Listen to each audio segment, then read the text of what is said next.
சத்தியத்தை நம்மளோட பேசலாம்.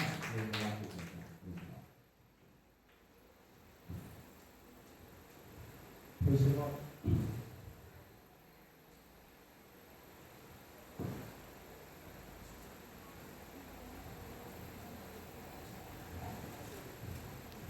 கர்த்தருடைய நாமத்துக்கு நன்மை உண்டாகும்படியா இந்த நாளிலும் கூட தேவனுடைய வார்த்தையை கேட்கும்படியாக இருந்திருக்கிற உங்கள் யாவரையும் இயேசு கிறிஸ்துவின் இனிய நாமத்தில் நான் நன்றி சொல்லி உங்களை வரவேற்கின்றேன். நேற்றைய தினத்தில் திடீர்னு என்று சொன்னாங்க, நாளைக்கு நீ பேசுகிறேன்னு சொன்னாங்க. அதான் நான் நைட்டு தான் ப்ரிப்பேர் பண்ணி கொண்டிருந்தேன். என்ன பேச வேண்டும் என்று நான் யோசித்து ஒரு காரியத்தை பேச வேண்டும் என்று சொல்லி நான் தீர்மானித்தது. ஆனால் இந்த காலை வேளையில் நான் அமர்ந்திருக்கும் பொழுது அநேக சாட்சிகளை கேட்கும் பொழுது ஆண்டவர் சரியான ஒரு காரியத்தை தான் எளியன் மூலமாக இந்த மக்களுக்கு இந்த நாளில் பேசப் போகிறார் என்பதை இந்த காலையில் உட்கார்ந்திருக்கும் போது தான் ஏனென்று சொன்னால் அநேகர் உடைக்கப்பட்ட ஒரு சூழ்நிலையில இன்னைக்கு காணப்படுகிறவர்களாய் அமர்ந்திருக்கிறது என்னால் நன்கு உணர முடிகிறது. ஏனென்று சொன்னால் நம்மளுடைய வாழ்க்கையில அநேகருடைய வாழ்க்கையில இன்னைக்கு மனசுல நிறைய பாரங்கள் இருக்கு, நிறைய வேதனைகள் இருக்கு. என் வாழ்க்கை என்னவாய் மாறப்போகிறது என்று சொல்லி அநேக கேள்விக்குறிகளோடு உட்கார்ந்துருக்கிறோம். ஆனால் ஒன்றை மாத்திரம் நம்ம எல்லாருமே மறந்து போயிட்டோம். ஏன் சொல்றோமா, நம்ம ஆராதிக்கிற தெய்வன் யார் என்பதை இன்னைக்கு அநேகர் மறந்து வாழ்கிறதுனாலதான் இந்த வாழ்க்கையில பிரச்சனையே. என்னென்று சொன்னா, நம்ம ஆராதிக்கிற தெய்வன் சாதாரணமானவர் அல்ல. அவர் வானத்தையும் பூமியும் அண்டா சகசங்களையும் உருவாக்கின தெய்வன். அவர் சர்வ வல்லமுள்ள தெய்வன். அவரை நம்ம சாதாரணமா நினைக்கிறதுனால நம்மளுடைய பிரச்சனைகள் பெருசாய் காணப்படுகிறது. ஆனால் நீ ஆண்டவர் பெரியவர் என்று நீங்க நினைக்கும் பொழுது உங்க பிரச்சனைகள் எல்லாம் ஒன்றும் இல்லாமல் ஆக்கி போட்டுக்கிறோம். இந்த நாளில டிரான்ஸ்ஃபர்மேஷன் வித்னஸ் எனக்குள்ள ஒரு மாற்றங்கள் வந்தால்தான் என் ஆண்டவருடைய கிரியை என்னால் என்ன பண்ண முடியும், உணர்ந்து கொள்ள முடியும் என்பதை பார்த்துதான் இந்த நாளில நான் பேச போகிறேன். கர்த்தர் இந்த நாள் முடிவதற்குள்ளதாக உங்கள் வாழ்க்கையில் பெரிய ஆசீர்வாதத்தை கட்டளை போகிறார் என்பதை நான் நிச்சயமாய் நான் விசுவாசிக்கிறேன். என்னோடு கூட ஒரு நிமிடம் தலைகளை தாழ்த்தி, ஆண்டவரே இந்த நாளில் என்னோடு கூட பேச போகிறேன். ஆண்டவரே இந்த வார்த்தையினுடைய இருதயத்தை மாற்றக்கூடியதாய் நீங்க செய்யுங்க. ஆண்டவரே நாங்கள் கேட்கிற வார்த்தை எங்களை மாத்திரம் அல்ல, ஆண்டவரே வந்திருக்கிற ஒவ்வொருவரையும் தொடுபடியா, அவங்க பாரங்களை மாற்றும்படியா, ஆண்டவரோட கண்ணீர்களை தொடக்கும்படியா, நீர் யார் என்பதை இந்த நாளில் நாங்கள் அறிந்து கொள்ளும்படியா எங்கள் முழு இருதயத்தை நாங்கள் உங்களுக்கு தர ஆசைப்படுகிறோம். ஆண்டவரே காலை வழியில நீரை மூடி மறைத்துக் கொள்ளும். உந்தரின் சாட்சியை மாற உள்ளத்தில் வெகுளான ஆசை, உந்தரின் சாட்சியை மாற உள்ளத்தில் வெகுளான ஆசை, உன்னிடம் வந்தே உள்ளத்தை தந்தே சாட்சியாய்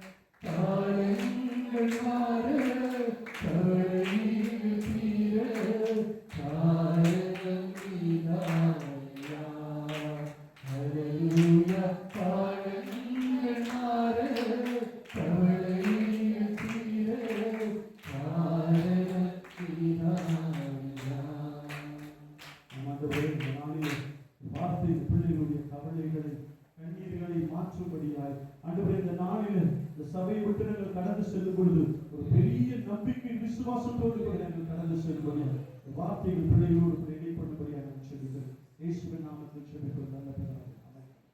இந்த நாளில நான் பிரசங்கத்திற்கு உள்ளதாய் போவதற்கு முன்பதாக நான் ஒரு சின்ன பிரீஃப். இன்னைக்கு என்னுடைய வாழ்க்கையில பிரச்சனைகள் அதிகமாய் காணப்படுகிறது. இந்த பிரச்சனைகளிலிருந்து எனக்கு விடுதலை பெற வேண்டும் என்று சொன்னால் முதலாவது நான் யார் என்பதை நீங்கள் அறிந்து கொள்ள வேண்டும். ஏனென்று சொன்னால் அதை அறிந்து கொள்ளாம நம்ம என்ன பண்ண முடியாது. இப்ப நான் ஆல்பின்றது எனக்கு தெரிஞ்சாதான் அது எனக்கு வந்து பிரயோஜனமா இருக்குல்ல. நான் ஆல்பின் எனக்கு தெரியாம நான் ஒரு சுயநினைவற்ற ஒரு மனிதனாய் வாழ்ந்து கொண்டு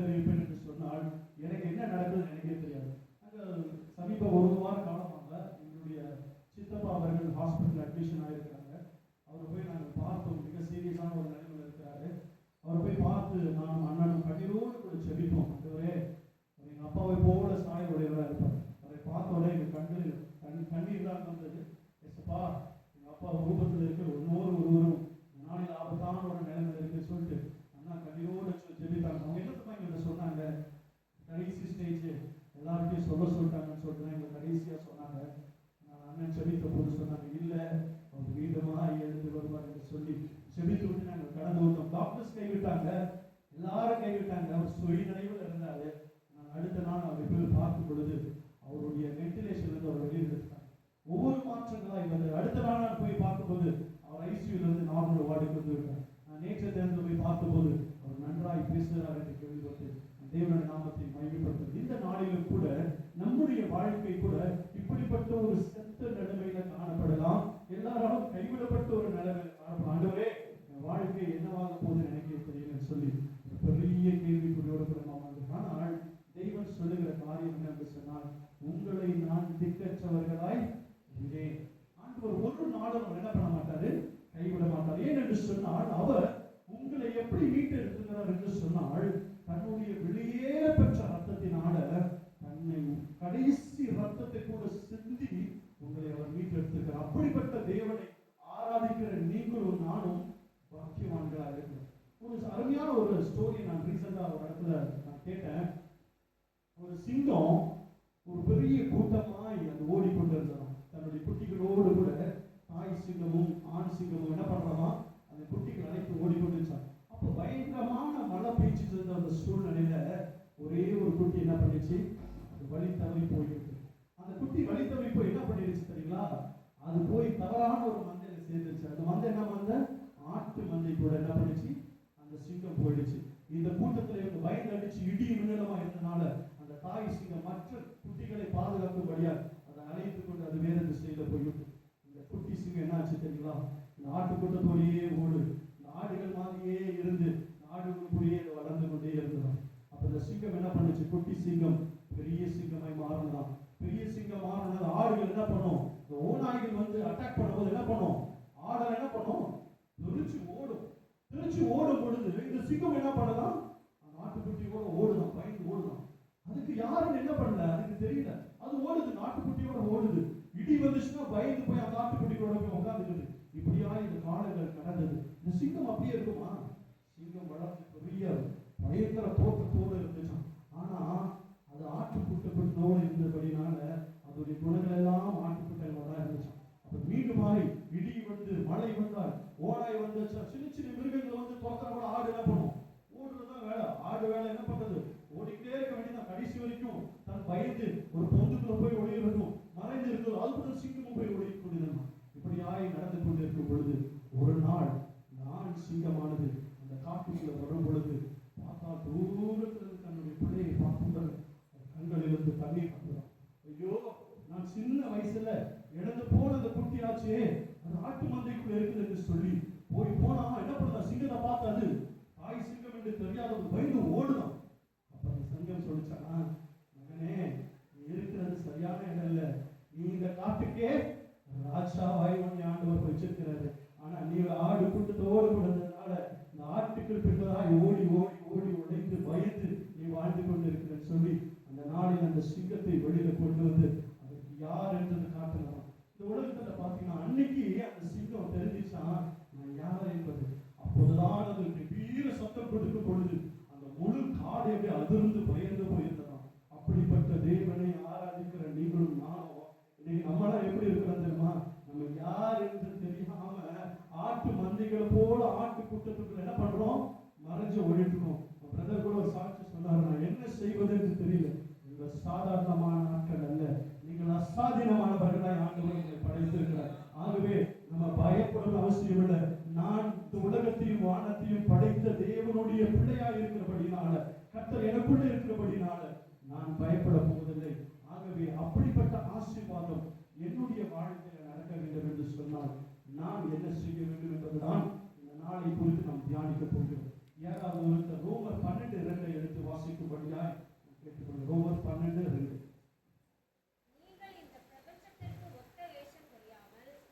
தேவனுடைய நன்மையும் பிரியமும் பரிபூரணமான சித்தம் இன்னதென்று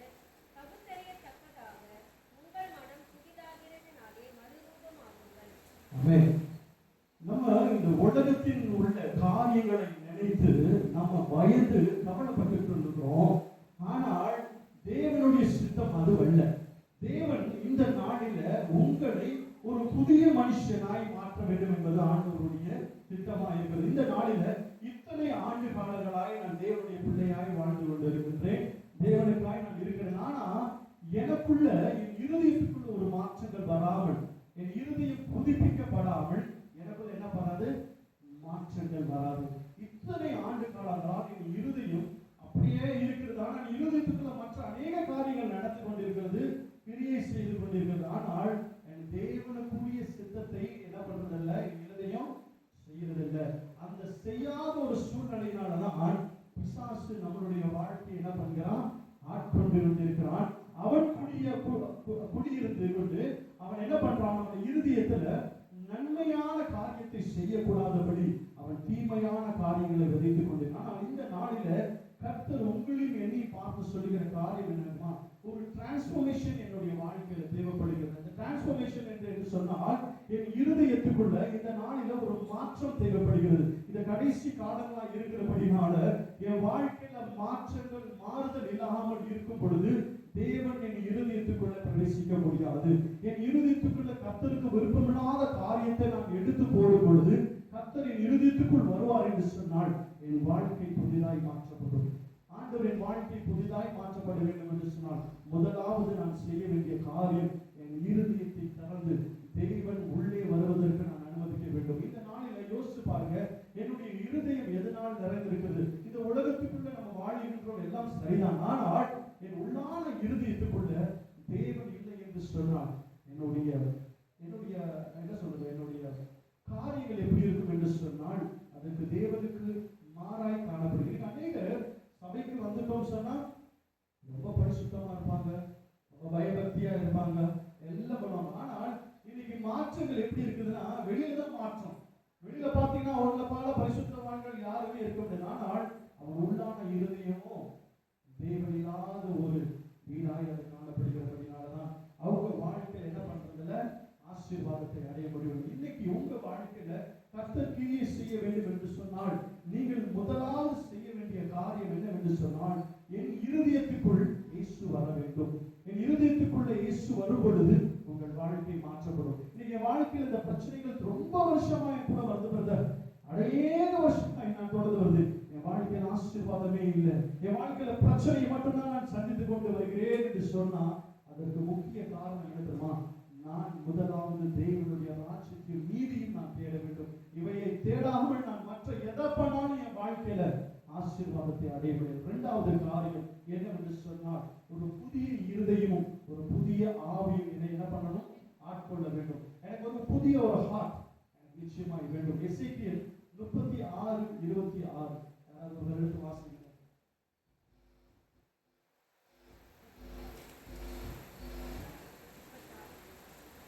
ஹலோ, யாரும் வாசிங்க. 36 எசேக்கியேல் 36:26.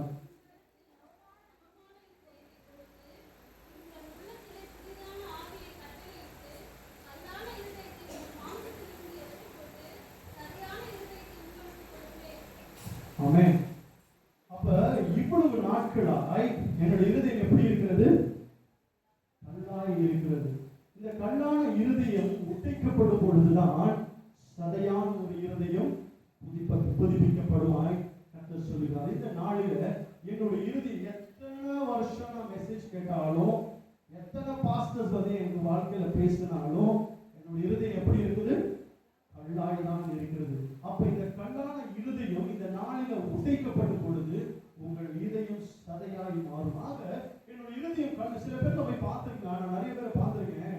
நீங்க என்ன சொன்னாலும் சரி, நீங்க எத்தனை முறை சொன்னாலும் சரி, அவருடைய இருதயத்தை என்ன பண்ணாது? ஒரு பாசமோ நேசமோ வரவே வராது. அவருடைய இருதயம் கல்லாய் தான் இருக்கும். அப்ப இந்த கல்லான இருதயம் உடைக்கப்படவில்லை என்று சொன்னால் ஒரு வாழ்க்கையில் கல்லாய் தான் இருக்கப்படும். நீங்க வாழ்க்கையில் ஆசீர்வாதம் இல்லைன்றதுக்கு ஒரு முக்கிய காரணம் இதுதான். அப்ப என் இருதயத்துல ஆண்டவர் இல்லை, ஆனால் என் வாயில என்னுடைய வெளிப்படையான என்னுடைய மனுஷ ரூபத்துல கர்த்தர் கிரியை செய்வார் என்று சொன்னால் நிச்சயமாய் கிரியை செய்ய மாட்டார். அப்ப என் இருதயத்துக்குள்ள என் தேவன் முதலாவது வர வேண்டும். அவர் வந்துவிட்டார் என்று சொன்னாலே உங்களுடைய இருதயம் மாற்றப்படும். இன்னைக்கு அவனுடைய இருதயம் மாற்றப்படாமல் நான் அதே சுயமான காரியத்தை நான் செய்து கொண்டு இருப்பேன் என்று சொன்னால், நான் அந்த நாட்களில் நான் இப்படி இருந்தேன், நான் ஒரு பெரிய ஆளா இருந்தேன், நான் சபைக்காய் நான் இந்த காரியத்தை நான் செய்திருக்கிறேன் என்று சொல்லி பெருமைக்குரிய காரியங்கள், கர்த்தருக்கு விருப்பமில்லாத காரியத்தை நான் செய்து கொண்டு பெருமையாய் பேசிக்கொண்டு மற்றவர்களை தூஷணமாய் பேசிக்கொண்டு என் இருதயத்தில் ஒன்று வஞ்சனையான காரியங்களை வைத்துக் கொண்டு இருக்கும் பொழுது, அந்த கல்லான அப்படிப்பட்ட இருதயத்தை ஆண்டவர் அந்த நாளில் உடைக்கப்படும் பொழுது உங்கள் இருதயம் என்னவாகுமா? புதிய இருதயமாய் ஆண்டவர் அந்த சதையாய் உருவாக்கும். அப்ப ஒரு சதை இருந்தால் மாத்திரம்தான் அந்த சதைக்குள்ள என்ன இருக்கும்? ஈரம் இருக்கும், ரத்த ஓட்டம் இருக்கும், அந்த சதைக்கு தேவையான எல்லா காரியங்களும் இருக்கும். அப்ப அதுக்கு ஒரு உயிர் இருக்கும். ஒரு மண்ணுக்கும் ஒரு கல்லுக்கும் என்ன பண்ணது? அதுக்கு உயிர் இருக்கு. என்ன சொன்னாலும் அது கேட்காது. ஏன்னா அந்த இருதயம் அது கல்லா இருக்குது. நீங்க எவ்வளவு அறிவுரை சொல்லுங்க, அது கேட்கறப்ப நல்லா கேட்டுக்கும். அதுக்கப்புறம் என்ன பண்ணோம்? திருப்பி அவன் செஞ்ச காரியத்தை தான் மீண்டும் செய்யும். ஆனால் இப்படிப்பட்ட காரியங்கள் உங்கள் வாழ்க்கையில் இருக்கும் என்று சொன்னால் தேவனுடைய ஆசீர்வாதத்தை அடைவது மிகவும் கடினமாக இருக்கிறது. இந்த கடைசி நாட்களில் வாழ்ந்து கொண்டிருக்கிற நம்மள பிசாசு அவனுடைய பெரிய டூல் என்ன தெரியுங்களா? உங்களுடைய இருதயம் தான் அவனுடைய போக்கஸ். நான் அடிக்க சொல்லுவேன், உங்களுடைய இருதயத்தின் சிந்தையை தான் உங்கள் மூளை செய்யும். நீங்க என்ன நினைக்கிறீர்களோ அதை இவர் செய்வார். அப்ப அந்த இருதயம் புதுப்பிக்கப்படாமல், அந்த இருதயம் உடைக்கப்படாமல், அந்த இருதயத்தை ஆண்டவர் ஆளுகை செய்யாமல் உங்களால் இந்த உலகத்தின் காரியத்தை செய்ய முடியாது. அப்ப இந்த உலகத்தின் காரியத்தை நான் ஜெயிக்க வேண்டும், என் வாழ்க்கையில் ஆசீர்வாதத்தை பெற வேண்டும் என்று சொன்னால் முதலாவது தேவனின் இருதயத்துக்குள்ள வர வேண்டும். அவர் வந்தார் என்று சொன்னால் இரண்டாவதாக இருதயத்தை உடைத்து அதை சீர் செய்து எனக்கு தேவையற்ற காரியத்தை ஆண்டவர் அறவே தள்ளி உங்கள் புதிய இருதயமாய் உருவாக்குவார். ஆகவே இந்த காலங்களில ஆண்டவரே இத்தனை ஆண்டு காலம் தான் என் சபைக்கு வந்து கொண்டிருக்கிறேன், ஆனால் என் இருதயம் உடைக்கப்படாமல் நான் அதே நிலையில தான் இருக்கிறேன். அப்ப என்னுடைய வாழ்க்கை நான் எப்படி இருப்பேன்? அதே நிலையில தான். நான் அடிக்கடி சொல்ல ஒரு வார்த்தை, தேவன் ஒரு நாளும் தம்முடைய பிள்ளைகளை கைவிடுகிற தேவன் அல்ல. அதற்கு உதாரணமாய் ஒரு காரியத்தை சொன்னேன். நான் சாதாரணமானவர்கள் அல்ல, தேவனுடைய பிள்ளைகளாய் இந்த உலகத்தில் வாழ்க்கிறோம். ஆண்டவர் இந்த உலகத்தையும் வானத்தையும் படைத்து நம்ம எல்லோரையும் படைத்தது கஷ்டப்படுவதற்காக. யோசிச்சு பாருங்க, நம்மளுடைய பிள்ளைகள் என்னோடு ஆசீர்வதிக்கப்பட வேண்டும், எப்பொழுதும் அவர்கள் சந்தோஷமா இருக்க வேண்டும் என்பதுதான் ஆண்டவருடைய காரியமா இருக்கு. ஆனால் இந்த நாளில கர்த்தருடைய ஆசீர்வாதத்தை நான் பெற்றுக்கொள்ளாதபடி, கர்த்தருடைய ஆசீர்வாதத்தை நான் பெற்றுக்கொள்ளாதபடி பிசாசின் அநேகருடைய வாழ்க்கையில் என்ன பண்ணுகிறான்? அதை பெற்றுக்கொள்ளாதபடி அவன் என்ன பண்றான்? தன்னுடைய ஆளுகைக்குள்ளாய் அவன் அதை வைத்திருக்கிறான். ஆகவே இந்த நாளில ஆண்டவரே இருதயத்தை முழுமையாய் நான் ஓபன் பண்ணி ஆண்டவரே, நீங்க உள்ள வந்தீங்கன்னு சொன்னா என் கல்லான இருதயம் இந்த நாளில உடைக்கப்பட்டுட்டோம். நீங்க என்னை ஆளுகை செய்யும் பொழுது என் வாழ்க்கை மாற்றப்படும். ஆண்டவர் உங்கள் இருதயத்தை உடைத்து புதிதாய் மாற்றப்படும் பொழுது மூன்றாவது நடக்கிற சம்பவம் என்னன்னு தெரியுமா? யோவான் 3:4-5 யாராவது ஒருவர் எடுத்து வாசிங்க. யோவான் அதிகாரம் 3ஆம் அதிகாரம் 4-5 வசனம். ஒரு மனுஷன் முதிர் வயதாய் இருக்கையில் எப்படி பிறப்பான்? அவன் தன் தாயின் கர்ப்பத்தில் இரண்டாம் தரம் பிரவேசித்து பிறக்கக்கூடுமா என்றான். இயேசு பிரத்யுத்தரமாக, ஒருவன் ஜலத்தினாலும் ஆவியினாலும் பிறவாவிட்டால் தேவனுடைய ராஜ்யத்தில் பிரவேசிக்க மாட்டான் என்று மெய்யாகவே மெய்யாகவே உனக்கு சொல்லுகிறேன். ஆமென்.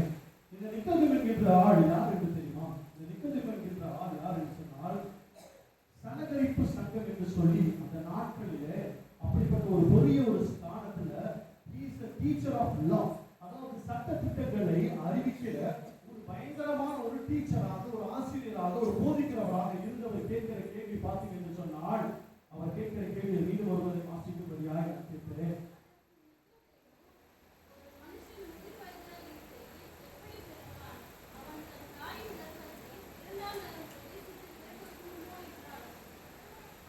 அப்ப இங்க பாத்தீங்கன்னா, ஜலத்தினாலும் ஆவியினாலும் பிறவாவிட்டால் தேவனுடைய ராஜ்யத்தில் என்ன பண்ண முடியாது? பிரவேசிக்க முடியாது. முதலாவது காரியம் டிரான்ஸ்ஃபர்மேஷன். எனக்குள்ள ஒரு மாற்றங்கள் வர வேண்டும். எனக்குள்ள மாற்றங்கள் வரும் பொழுது என் இருதயத்துக்குள் ஆண்டவர் வருவார் என்று சொன்னால், ஆண்டவரின் இருதயத்தை உடைத்து, கல்லான இருதயத்தை உடைத்து சதையான இருதயத்தை மாற்றுவார். மூன்றாவதாக ஆவியானவர், the Holy Spirit, ஆண்டவர் ஆவியானவர் உங்களை வழி நடத்தும் பொழுது அது எப்படி இருக்குமா? நீங்கள் போகிற வழிகள் எல்லாம் அவர் உங்களை காக்கிறவராய், உங்களை பாதுகாக்கிறவராய், நீங்கள் என்ன செய்ய வேண்டும், நீங்கள் என்ன செய்யக்கூடாது என்பதை ஆண்டவர் உங்களுக்கு என்ன பண்ணுவாரு? பண்ணுவாரு?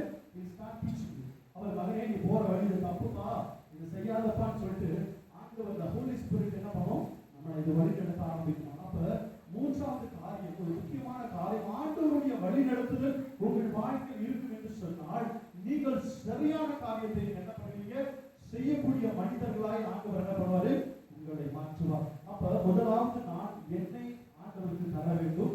இரண்டாவது என் இருதயத்தை திறந்து ஆண்டவரே கல்லான இருதயத்தை நீங்க உடைக்க ஆண்டவரே சொல்லும் பொழுது கர்த்தர் உடைப்பது மாத்திரமல்ல, அந்த ஆவியானவர் ஒரு வாழ்க்கையில கிரியை செய்ய ஆரம்பிப்பார். இன்னைக்கு நம்முடைய வாழ்க்கையில ஆவியானவர் கிரியை செய்யாததுனால மற்ற ஒருவர் உங்கள் வாழ்க்கையில கிரியை செய்து கொண்டிருக்கிறார். அவர் சொல்வதை மாத்திரம் தான் நம்ம கேட்டுட்டு இருக்கிறோம். அவர் சொல்றதெல்லாம் ஆப்போசிட்டா தான் சொல்றாரு. தம்பி வாப்பா 3 மணி நேரம் ஜாலியா இருக்கலாம். எப்படி இருக்கலாம்? 3 மணி நேரம் ஜாலியா சந்தோஷமா சினிமாவில் நீ மகிழ்ந்து கழிக்கூடலாம் என்று சொன்னான். ஆனால் அவனுக்கு தெரியும் உங்களை எப்படி மறக்கணும்னு சொல்லி. இந்த உலகத்தின் காரியத்தை அவன் காட்டி அதன் வழியாய் உங்கள் இருதயத்துக்குள்ள வந்து மீண்டுமாய் சதையான அவன் இருதயத்தை உடைக்க முடியாது. திருப்பியும் பாறாங்களை போல இருதயத்தை மாற்ற வேண்டும் என்பதுதான் அவருடைய சித்தம். ஆனால் கர்த்தருடைய பிள்ளைகள் கர்த்தருக்கு தங்கள் முழுமையாய் ஒப்புவிக்கும் பொழுது ஆவியானவர் உங்களை வழி நடத்துவார் என்று சொன்னால் உங்கள் இருதயத்துக்குள் என்ன பண்ண முடியாதவரு உள்ள வர முடியாது. இன்னைக்கு அநேக வாலிப பிள்ளைகளை நான் பார்க்கிறேன். அவங்க வாழ்க்கை எல்லாம் மாற்றங்களாய் மாறி போயிருக்கிறது. எப்போது பார்த்தாலும் அவர்களுக்கு இந்த உலகம் தான் மேன்மையாய் காணப்படுகிறது. அவர்கள் தனக்குரிய காரியங்களை செய்வதில்லை, தேவனுக்குரிய காரியங்களை செய்து அவங்க நினைச்சிருக்காங்க நாங்க ரொம்ப சந்தோஷமா வாழ்ந்துட்டு இருக்கிறோம் நினைச்சிட்டு அப்படியே என்ன சொல்றது, அப்படியே இந்த பறவைகள் எல்லாம் மேல பறந்து போகும் தெரியுமா? பார்த்துருக்கீங்களா? அது அப்படியே இந்த மழை காலத்துல அப்படியே மழை கையெல்லாம் ரொம்ப ஹாப்பியா போயிட்டு இருக்காங்க. நான் ஒரு நாள் வரும் அப்படிங்களா நினைச்சீங்களா? ஒரு நாள் வரும், அந்த நாளில் உன் சிறகுகள் அடிக்க முடியாத போயிடும். அன்னைக்கு நீ தத்தளிப்ப, நீ என்ன பண்ணணும்னே உனக்கு தெரியாது, நீ எங்க கீழே போய் உழுவல் கூட உனக்கு தெரியாது. ஏன்னா நீ ஒரு சொந்த நிலையில போயிட்டு இருக்கிற திடீரென்று அந்த சிறகுகள் ஸ்தம்பித்து நிற்கும் பொழுது உனக்கு என்ன பண்ண நடக்க தெரியாது. ஆனால் கர்த்தருடைய ஆவியானவர் உனக்குள்ள இருப்பார் என்று சொன்னார் அவருடைய அழகாய் நடத்தி ஒரு செவையான இடத்துல போய் உன்னை சேர்ப்பார். ஆனால் நீ பிசாசின் காதுகளுக்கு செவி கொடுத்து அவருடைய சித்தத்தின்படி அவருடைய திட்டத்தின்படி நீ நடக்கும் பொழுது அவன் அதே கூட்டிட்டு தான் போவான். ஆனா அவனுக்கு தெரியும் அவனுக்கு எங்க கவுன்னு அவனுக்கு தெரியும். அந்த கரெக்டான டைம் வரும்போது அவன் கவுப்பான். என்னதுமா நடக்கும்? அவன் கவுக்கிற நேரம் அவனை காப்பாற்றுவதற்கு யாருமே இருக்காது. நீங்க பாத்தீங்கன்னா கடந்த 3 வார காலங்கள் ஆய் நான் அநேக இந்த பேச்சு எடுத்து வாசிக்கும் பொழுது நண்பர்களோடு சென்றவர்கள் எல்லாம் மறித்து போன செய்தி நான் பார்த்தேன். நண்பரோட நான் சென்று சுற்றுலா சென்டர் இருக்கிறாங்க. சுற்றுலா சென்டர்ல என்னாச்சு, வழியே தெரியாம ஃபுல் மிஸ்ட் ஆகி காரை கொண்டு போய் பள்ளத்துல விட்டாங்க. பள்ளத்துல விட்டது 13 பேர்ல 9 சடலங்களை எடுத்திருக்கிறார்கள். அந்த 9 பேரை அவர்கள் உயிரும் பொட்டு புலையுமா வீட்டு எடுத்திருக்கிறார். எல்லாருமே ஃப்ரெண்ட்ஸா ஜாலியா போயிருக்காங்க. இன்னொரு 5 பேர் ஃப்ரெண்ட்ஸா குளிக்க போயிருக்கிறாங்க. அங்கேயும் இதேதான் செய்யக்கூடாத காரியத்தை செய்து அவர்கள் மறித்து போனதை பார்க்கிறோம். இப்படி அநேக சம்பவங்கள் இந்த கடைசி காலத்துல நான் ஒரே சொல்றேன், வாலிப பிள்ளைகளுக்கு நான் மிகுந்த காரியம் நல்ல இதோட சொல்றேன். இன்னைக்கு பிசாசு அவனுடைய அவன் பண்ற பெரிய டார்கெட்டே உங்களை தான். நீங்க நினைச்சிட்டு இருக்கீங்க ரொம்ப சந்தோஷமா இருக்கும், நாங்க இந்த உலகத்தின் சந்தோஷத்துல ரொம்ப மகிழ்ந்து இருக்கிறோம் நினைச்சிட்டு இருக்கீங்க. ஆனா ஒரே ஒரு நாள் வரும், அந்த நாள் உங்களை கைவிடப்படும் பொழுது உங்க பக்கத்துல யாருமே இருக்க மாட்டாங்க. அன்னைக்கு நீங்க தனியா உட்காந்து கத்தி பொழப்பினாலும் சரி கர்த்தர் யார் என்று உங்களுக்கு தெரியாத ஒரு சூழ்நிலை ஆயிடும். ஆகவே இந்த நாளில கர்த்தருடைய எச்சரிக்கும்படியாய் நீங்கள் கர்த்தரை தேடுவீர்கள் என்று சொன்னால், கர்த்தருக்கு உங்கள் இருதயத்தை கொடுப்பீர்கள் என்று சொன்னால், ஆவியானவர் உங்களை வழிநடத்துவார் என்று சொன்னால், உங்கள் இருதயத்தை மாத்திரம் பாதுகாப்பதல்ல, ஆண்டவருடைய ஆவியானவர் உங்களோடு கூட கடந்து வருவார். அவர் நீங்கள் போகிற பாதைகள் எல்லாம் உங்களை விலக்கி மீட்டு காத்து உங்களை ரட்சித்தவர் வழிநடத்த ஆண்டவர் வல்லவரையா இருக்கிறார். அடுத்தபடியாக இந்த காரியம் நடந்து முடிந்ததுக்கு அப்புறமா என்னுடைய வாழ்க்கை என்ன பண்ணப்பட வேண்டும்? சுத்திகரிக்கப்பட வேண்டும். 2 கொரிந்தியர் 3ஆம் அதிகாரம் 18ஆம் வசனத்தை யாராவது எடுத்து வாசிங்க. 2 கொரிந்தியர் 3:18.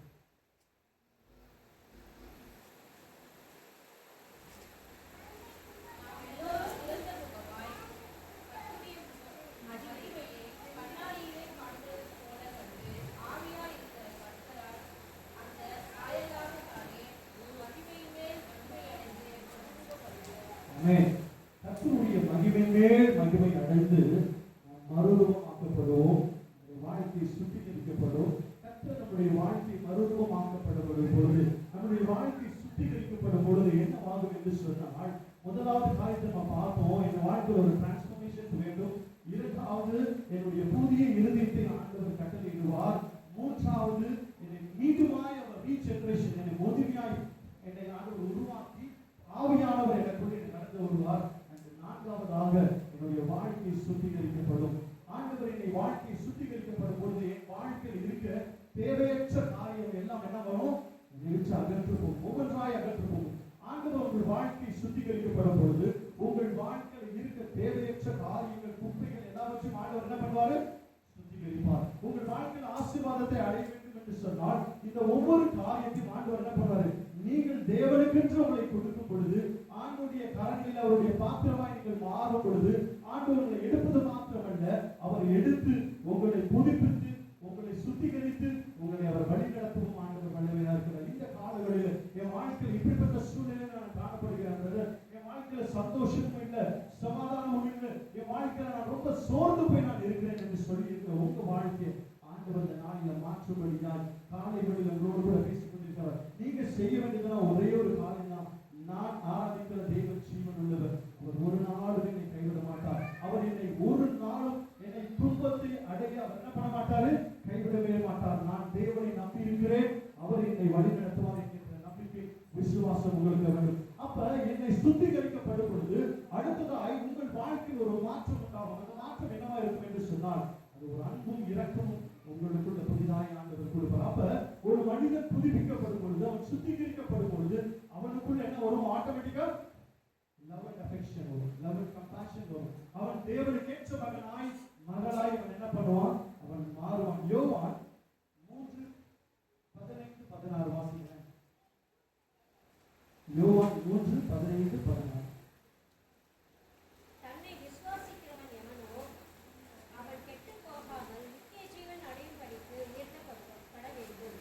தேவன் தம்முடைய ஒரே பேரான குமாரனை விசுவாசிக்கிறவன் எவனோ அவன் கெட்டுப் போகாமல் நித்திய ஜீவனை அடையும்படிக்கு அவரை தந்தருளி இவ்வளவாய் உலகத்தில் அன்பு கூர்ந்தார். ஆண்டவருடைய அன்பு, நான் ஆரம்பத்தில் சொன்னேன், ஒரே குமாரனை இந்த உலகத்திற்கு தந்து அவர் எவ்வளவு பெரிய அன்பு இருந்துச்சு. நான் யோசிச்சு பாருங்க. நீங்க யாராவது கேட்கிறாங்கன்னு வச்சுக்கோங்களேன், சார் உங்க பையனை வந்து இந்த உலகத்துக்கு நீங்க காணிக்கையா கொடுப்பீங்கன்னு சொன்னா, நான் சொல்றேன் சரி எடுத்துக்கோங்க. அவன் இருப்பானா நாலு?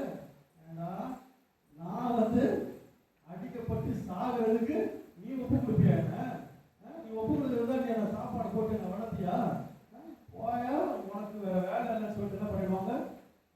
ஆனால் யோசிச்சு பாருங்க, ஒரே குமாரனை இந்த உலகத்தின் ரட்சிப்புக்காக ஆண்டவர் இந்த உலகத்துக்கு அனுப்பிச்சு கஷ்டங்கள் பாடுகள் பட்டு உங்களுக்காக எனக்காக இந்த கல்வாரி சிலுவையிலே மறித்து நாளை நம்ம மீட்கப்பட்டு அமர்ந்திருக்கிறோம் என்று சொன்னால் அவருடைய வெளியே பெற்ற அன்புக்கு ஈடு இந்த உலகத்துல ஒன்றுமே இல்லை. ஆண்டவருடைய அன்பு வந்து மாத்திரம்தான் இந்த உலகத்துல நிரந்தரமானதா இருக்குது. இந்த உலகத்துல நீங்க நம்பி யாரை நம்பி எல்லாம் போறீங்களோ அவங்க எல்லாம் நம்ம ஏமாத்தி என்ன பண்ணிடுவாங்க? ஒரு நாள் ஓடி போய் விடுவார்கள். இந்த நாளில கர்த்தர் சொல்லுகிற ஒரு வார்த்தை, என் வாழ்க்கையில என் இருதயத்துல அன்பு என்று வரும் பொழுது நான் மற்றவர்களை நான் நேசிக்க ஆரம்பிப்பேன். இன்ஸ்டெட் ஆஃப் அவங்களை குறை சொல்வதற்கு பதிலாக நான் என்ன பண்ணுவேன்? அவங்கள நேசிக்க ஆரம்பிப்பேன். அப்ப இந்த காரியங்கள் எல்லாம் என் வாழ்க்கையில ஒன்றொன்றாய் நடக்க வேண்டும் என்று சொன்னால், முதலாவது நான் செய்ய வேண்டிய காரியம், நான் புதுப்பிக்கப்பட வேண்டும். என் இருதயத்தை முழுமையாய் ஆண்டவருடைய கரங்களில் கொடுக்கப்பட வேண்டும். அப்போது ஆவியானவர் என்னை நடத்தப்படும் பொழுது என் வாழ்க்கை சுத்திகரிக்கப்படும். என் வாழ்க்கை சுத்திகரிக்கப்படும் பொழுது என் வாழ்க்கையில அன்பும் பாசமும் நேசமும் வரும். நான் மற்றவர்களை தவறாய் பேச மாட்டேன். மற்றவர்களை பற்றி ஏதோ கேவலமான காரியங்களை குறித்து மற்றவர்களிடம் நான் போய் சொல்ல மாட்டேன். தேவனுக்கு பயப்படுகிற மனுஷன் இவ்விதமாய் ஆசீர்வதிக்கப்படுவான் என்று சொன்னான். அவன் அபுதமாய் ஆசீர்வதிக்கப்பட வேண்டும் என்று சொன்னான். அவன் இவை அனைத்து காரியங்களோட வாழ்க்கையில் செய்யப்படும். இவை அனைத்து நீங்கள் செய்யும் பொழுது கர்த்தர் உங்களை வாழாக்காமல் என்ன பண்ணுவார்? தலையாக்குவார். நீங்கள் செய்கிற காரியங்கள் எல்லாவற்றிலும் தேவன் உங்களோடு வந்து உங்களை ஆசீர்வதித்து அவர் வழிநடத்த அவர் கிருபை உள்ளதா இருக்கிறார். இந்த நாளிலும் கூட நம்முடைய வாழ்க்கையில இப்படிப்பட்ட காரியங்கள் ஆண்டவரை விட்டு விலகி இருக்கிற காரியங்கள் இருக்கும் என்று சொன்னால், நான் இந்த காலவெளியில என்னை முழுமையாய் ஆண்டவருடைய சமூகத்துல நான் அர்ப்பணிக்க போகிறேன். கர்த்தர் இந்த நாளில இருதயத்தை மாற்றி எனக்குள்ள சில பேர் பார்த்தீங்கன்னா ரொம்ப கடினமா இருப்பாங்க. நீங்க அதே பேர் பார்த்துருக்கீங்களா? ஆனால் நீங்க நினைச்சு பாருங்க, அவங்க தேவனை அறிந்து கொண்டதுக்கு அப்புறமா அவங்களுக்குள்ள ஒரு மாற்றங்கள் இருக்கு. நீங்க ரோட்ல நடந்து போகும்போது நீங்க நிறைய பேர் கேட்டிருப்பாங்க, நான் பார்த்துருக்கேன், என்னெல்லாம் கேட்டிருக்காங்க, நீங்க கிறிஸ்டியனா கேட்பாங்க. நம்ம யாரும் அவங்க சொல்லணும் அவசியமே இல்லை. அவங்க பேச பார்த்த உடனே நீங்க கிறிஸ்டினா பிரதர் சிஸ்டரான்னு கேட்பாங்க. ஆமா சார், அப்ப நானும் கிறிஸ்டினா பிரதர். அவங்க பார்த்தோன்னே தெரிஞ்சு அதனால அவங்க பேசணும். நான் நிறைய வாட்டி நான் ட்ரெயின்ல டிராவல் பண்ணும்போது, ஃபிளைட்ல டிராவல் பண்ண நிறைய போன்ற பேசிக்கொண்டு இருக்கும் போது இப்படிப்பட்ட காற்று. அப்ப ஒரு மனுஷனுக்குள்ள மாற்றங்கள் வரும் என்று சொன்னால் அவனுடைய பேசல என்ன பண்ணுவோம் அது தெரியும். சில பேர்லாம் பார்த்து வச்சுக்கோங்களேன், இவெல்லாம் எதுக்காக எல்லாம் கிறிஸ்தவனா இருக்கிறாங்க சொல்லணும், அவ்வளோ கொடூரமா இருப்பாங்க. கிட்ட போனா கூட என்ன பண்ணணும், அப்படியே பார்க்கிற பார்வையே நம்ம என்ன பண்ணுவோம், அப்படியே பஸ்பமா போயிடும். அப்படிப்பட்ட காரியங்கள் நமக்குள்ள வராது. அப்ப என்னுடைய சுய ரூபங்கள் என்னை மாற வர வேண்டும் என்று சொன்னால், எனக்குள்ள இருக்கிற இந்த கெட்ட குணங்கள் மாற்றப்பட வேண்டும் என்று சொன்னால், என் தேவன் எனக்குள்ள வர வேண்டும். என் தேவன் எனக்குள் வருவார் என்று சொன்னால் என் வாழ்க்கை முழுவதும் மாற்றப்படுவது மாத்திரமல்ல, என்னுடைய குணாதிசயத்தில் ஒரு மாற்றங்கள் உண்டாகும். மற்றவர் மீது எனக்கு ஒரு அன்பு உண்டாகும். பசியா இருக்கிறவர்களை பார்த்தால் நான் உதவி செய்ய வேண்டும் என்று தோணும். அந்த லவ் அண்ட் அஃபெக்ஷன் எனக்குள்ள வரும் பொழுது அநேகருக்கு உதவி செய்கிற ஒரு பாத்திரமாய் இங்க இருக்கிற ஒவ்வொரு பிள்ளைகளும் ஆண்டவர்களுக்கு பயன்படுத்த போகிறார். ஆகவே இந்த நாளில கர்த்தர் உங்களுக்கு கொடுத்த காரியத்துல நீங்கள் உண்மையாக இருக்கும் பொழுது கர்த்தர் உங்களை ஆசீர்வதிக்க அவர் வல்லமையா இருக்கிற. கடைசியாக பணிவும் கீழ்ப்படிதலும். அப்ப அன்பு இறக்கவும் மாத்திரமல்ல, கர்த்தர் கொடுக்கிற கடைசி காரியம் என்னவென்று சொன்னால் ஒரு பணிவும் கீழ்ப்படிதலும் உள்ள ஒரு குணத்தை கர்த்தர் என்ன பண்ணுகிறாரு, உங்களுக்கு கடைசியாக தருகிறார். அப்ப கொலோசியர் 3:13 வசனத்தை எடுத்து ஒரு வாசிங்க. கொலோசியர் 3:13. ஒருவரை ஒருவர் தாங்கி ஒருவர் பேரில் ஒருவருக்கு குறைபாடு உண்டானால் கிறிஸ்து உங்களுக்கு மன்னித்தது போல ஒருவருக்கொருவர் மன்னியுங்கள். ஆமென். இப்ப நான் ஆண்டவருடைய பிள்ளையாய் மாறினதுக்கு அப்புறமா எனக்குள்ள ஒரு முக்கியமான ஒரு காரியம் நடக்கும். நான் மற்றவர்களை மன்னிக்க வேண்டும். மற்றவர்கள் மீது குறை சொல்லக்கூடாது. மற்றவர்களை பற்றி நான் தீமையாய் பேசக்கூடாது.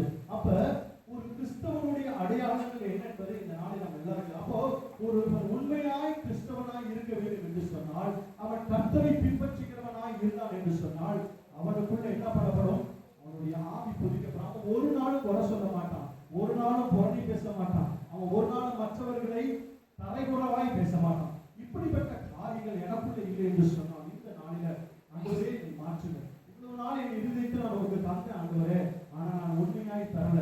ஏதோ ஒரு 50% நான் கொடுத்துருந்தேன், ஆனா 50% நான் உலகத்தோடு தான் நான் வாழ்ந்துட்டு இருந்தேன் ஆண்டவரே. ஆனா இந்த நாளில நான் என் முழு இருதயத்தை நான் உங்களுக்கு தர நான் ஆசைப்படுகிறேன். அப்ப நான் முழு இருதயத்தையுமே நான் ஆண்டவருக்கு தரும் பொழுது உங்களுக்குள்ள இந்த மாற்றங்கள் எல்லாவற்றையும் ஆண்டவர் கொடுக்க வல்லவராக இருக்கிறார். அவர் முதலாவது இருதயத்தை மாற்றுவார். ஒரு முதியத்தை கல்லான இருதயத்தை உடைத்து அதை சதையான இருதயத்தை மாற்றுவார். அதுக்கப்புறமா கர்த்தருடைய ஆவியானவர் உங்களை வழிநடத்துவார். நீங்கள் சுத்திகரிக்கப்படுவீர்கள். உங்களுக்குள்ள தாழ்மையும் அன்பும் பொறுமையும் வரும். வீணான காரியத்தை பேசக்கூடாதபடி பணிவும் அன்பும் மற்றவர்கள் மீது ஒரு இரக்கத்தை ஆண்டவர் தருவார். ஆனால் இவை அனைத்தும் உங்கள் வாழ்க்கையில நடக்கும் பொழுது நீங்கள் செய்ய வேண்டிய சில முக்கியமான காரியங்கள் என்ன தெரியுமா?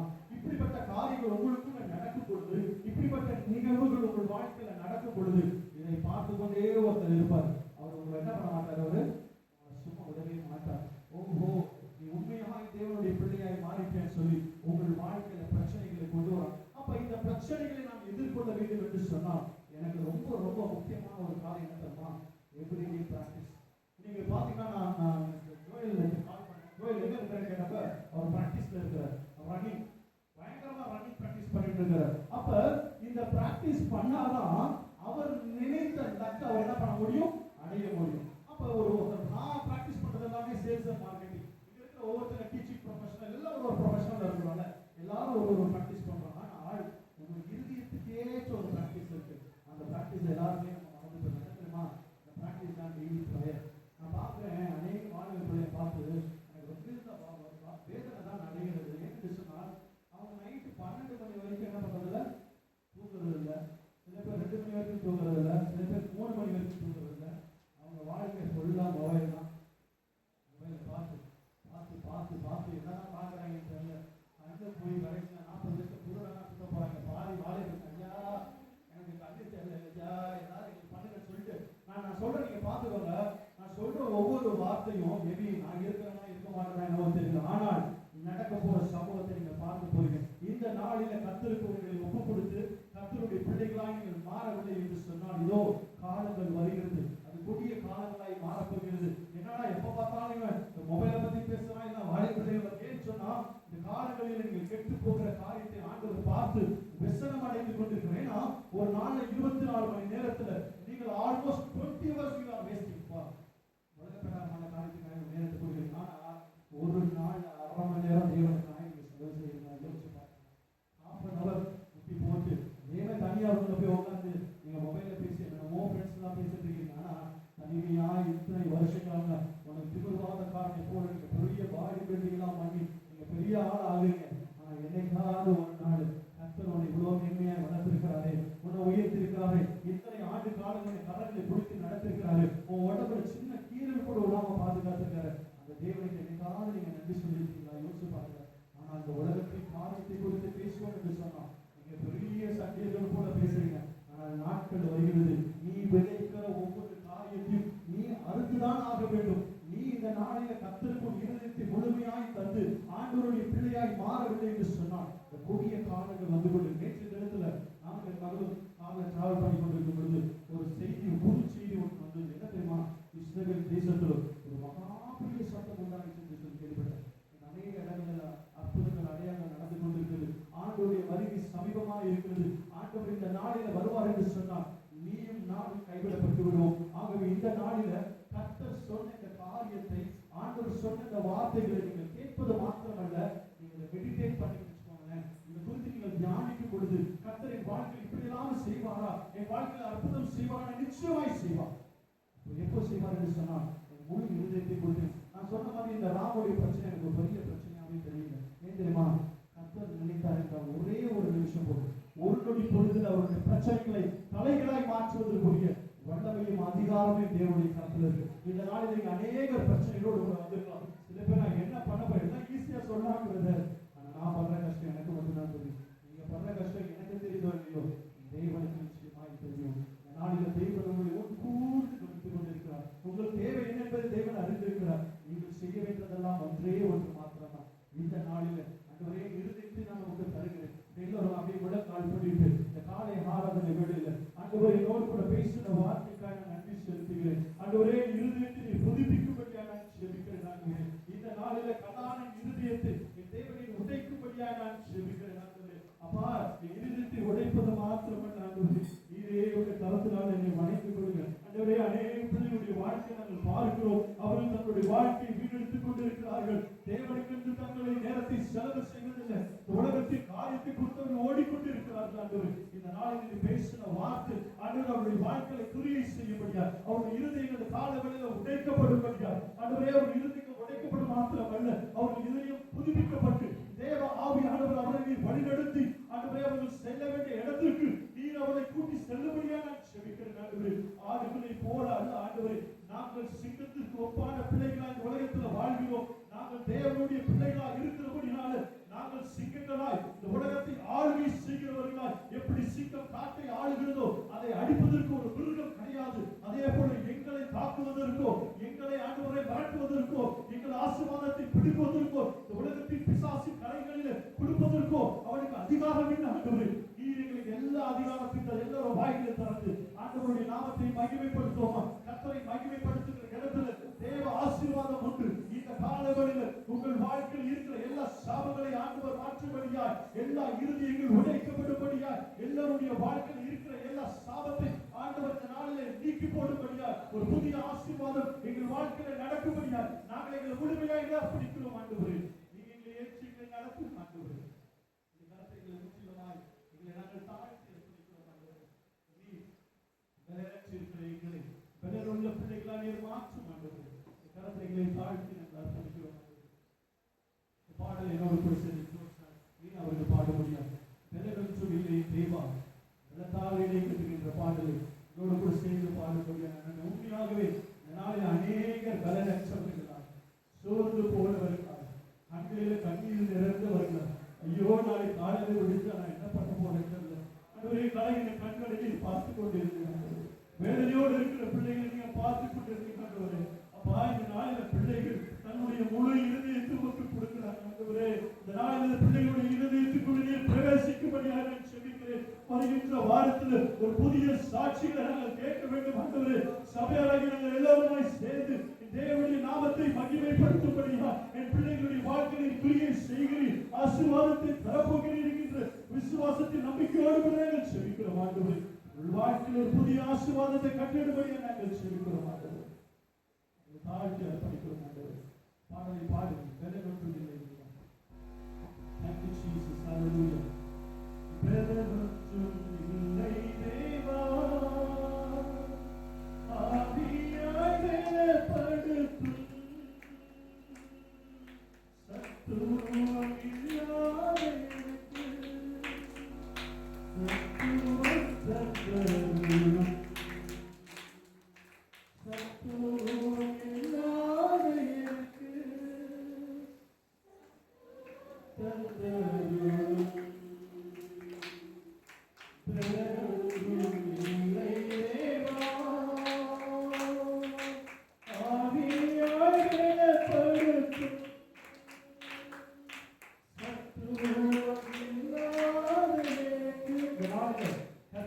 சத்துவத்தை தரப்போகிறார். சொல்லி இருக்கலாம் தேவனுடைய பலன் உங்களுக்கு பரிபூர்ணமாய் வழங்க போகிறது.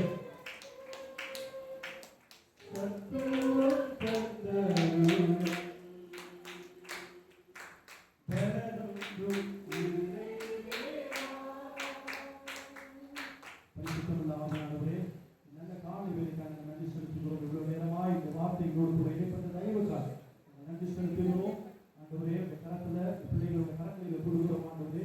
கேட்ட வசனம் அவருடைய வாழ்க்கையை பெரிய செய்யும்படியாய் வாழ்க்கையை மாற்றும்படியாய் நாங்கள் செபிக்கிறோம் ஆண்டவரே. இந்த கரங்களை தாழ்த்தி அர்ப்பணிக்கிறோம். இயேசுவின் நாமத்தில் செபிக்கிறோம் நல்ல பிதாவே. சாரி, நான் ஒரு 10 நிமிஷம் எக்ஸ்ட்ரா எடுத்துட்டேன். Extremely sorry.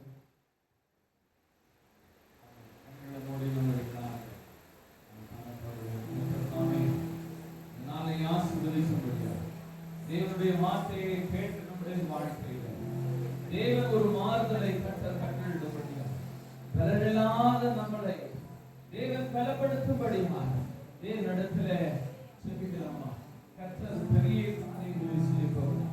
கர்த்தர் பெரிய காரியங்களை செய்ய போகிறார். கர்த்தருடைய வசனத்தை இவ்வளவு நேரமாய் கேட்டோம். விசுவாசித்தால் தேவனுடைய மகிமையை காண்பாய் என்று தேவனுடைய வார்த்தை சொல்கிறது. விசுவாசித்தால் தேவனுடைய மகிமையை காண்பாய் என்று தேவனுடைய வார்த்தை சொல்கிறது. நீங்கள் யார் என்று நீங்கள் அறியாமல் இருந்து